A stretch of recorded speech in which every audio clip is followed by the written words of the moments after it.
Hello, good morning sa ating lahat mga kapartner.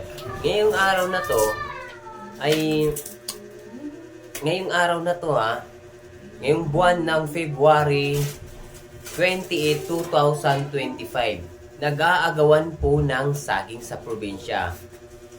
Nagpapataasan na, nagsusulutan na, strike kung tawagin nila. So ngayon, pati kaming nandito sa Maynila, medyo nahihirapan na rin. Medyo nahirap, mataas na nga ang puhunan sa saging, tapos mataas na nga, wala pang makukuha, wala pang supply, limitado pa ang supply. Ganyan katindi ang ang supply ng saging ngayon. Kaya ngayon, sa tingin ko may haka-haka, sa tingin ko sa pagdating ng araw na agricultural ang magandang agricultural ang pagtuunan ng pansin ng mga mamamayang Pilipino ngayon. Kasi yung pagkain is nagkakaubusan,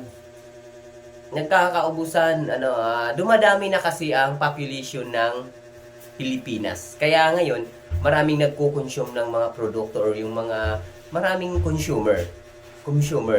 So ngayon, ang mangyayari natin ngayon ay tulungan natin yung mga farmers. Or magtanim tayo or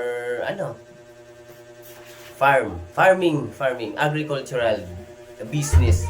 Kaya ang ganda kung may mga puhunan kayong malaki dyan, may mga pondo kayong malaki dyan, magtanim kayo, mag-agriculture na kayo. Kasi medyo maganda ngayon yan kasi nagkakaubusan na ng supply ng mga agriculture dito sa Pilipinas. Minsan nga nag-i-import pa tayo sa ibang bansa. Ang saging, wala pa namang imported na saging.